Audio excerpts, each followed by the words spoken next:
What's going on, everybody? Welcome back to the channel. Gabby and I are going to start off the morning with a little bit of light kayaking to just enjoy the summer a little bit, but then we're going to come back and start working on finishing up the priming of the parts for the RTR Spec 2.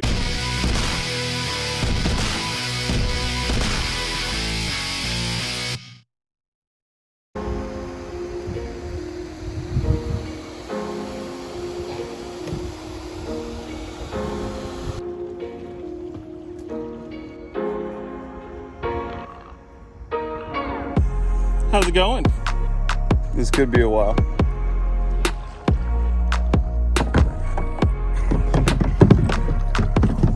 Does your hair look wet? I look like I have like a wig attached to my head.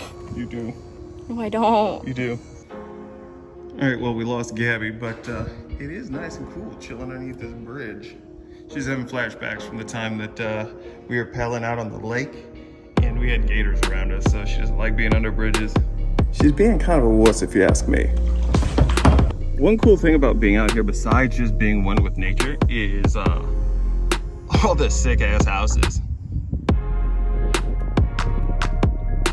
I really want to live on a lake one day, and I can't say that I'm going to want anything that big or that big, but you know, something on the lake so we can just kind of pop out and chill would be very, very nice.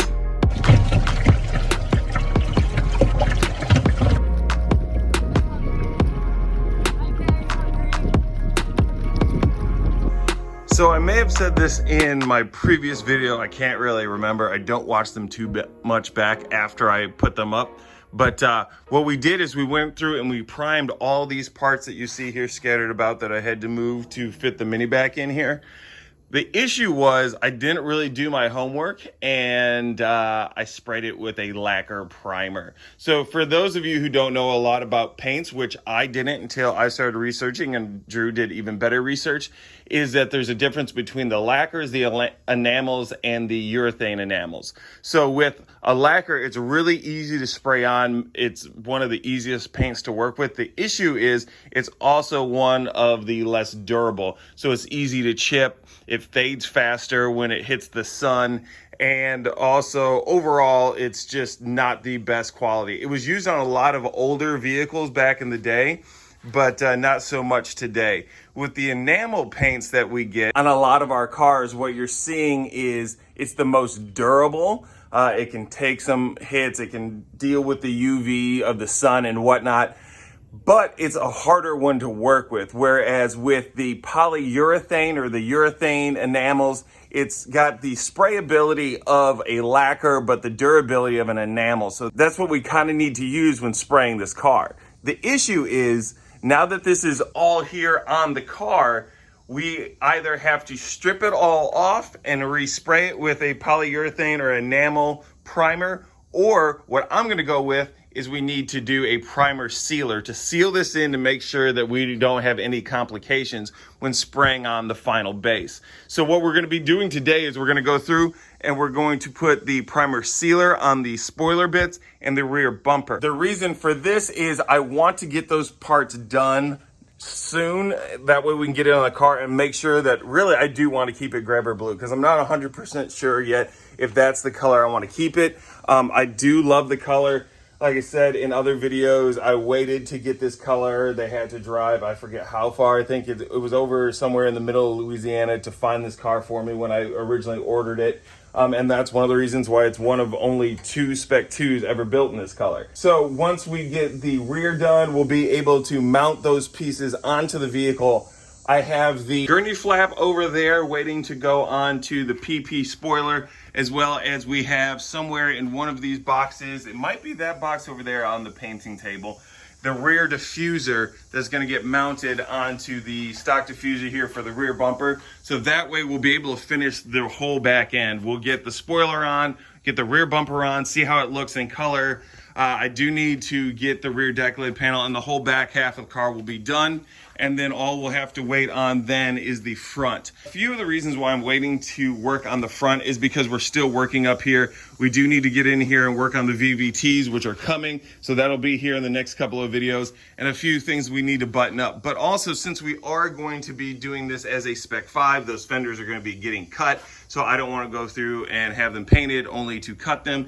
It's It's easier to just cut them and then have them painted. So we'll probably go through that process, but we at least want to have from here all the way back on this car done and ready to rock. But first, if we're gonna get all that done, what we need to do is get the Mini and get the Spec 2 out of the garage and out here into the driveway. So that means we need to move the F-150 and the F-150 out of the way to make a little bit of space.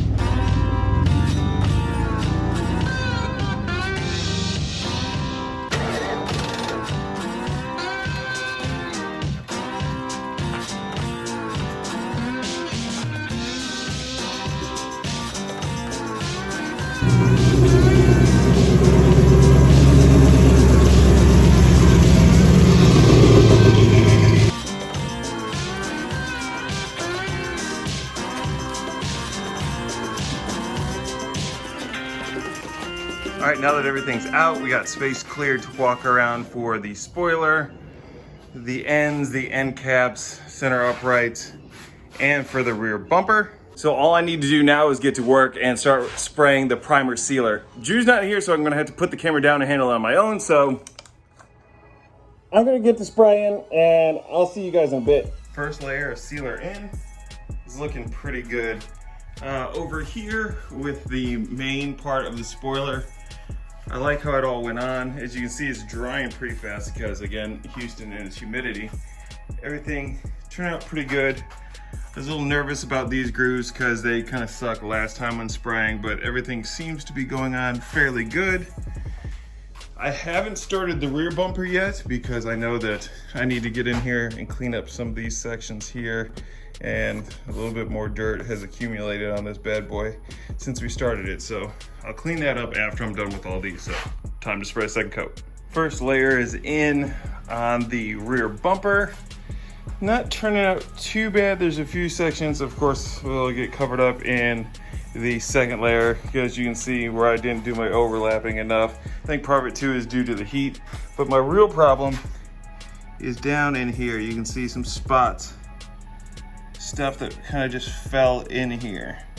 The problem with doing it in an open garage, I guess, is kind of what you need, is what you find. But I'm gonna have to sand that stuff out and re-hit those areas there. All right, one more go of this and we should be good. I'm hoping so, because I'm sweating my butt off out here. Alrighty, all priming is done. Everything is starting to go back into its spots in the garage. I'm trying to let some of this hanging stuff still dry a little bit. We'll start getting the vehicles back in here in a second. This went pretty well. I wished I would have done this originally had I paid attention and read up a little bit more on lacquers versus enamels and urethane enamels. This probably wouldn't have happened. We do have a vacation coming up. Myself and the fam, we're heading up north to Chicago area where I am originally from. Gonna see my brother up there. We might even film a little bit up there. I'm not really sure. He does have some cool cars and a lot of cars. I think dude's got like 10 project cars he's working on right now. So maybe we'll go over that. I wanna try and drop these off at the paint shop before we head up there. So maybe we'll head up there and do that in one of these videos. But I think that's it for now. In the next video, you guys are gonna be seeing the install of our Amazon oil catch can, and after that, we're gonna be trying to tackle the issues with the engine and finish that up. Until next time, peace.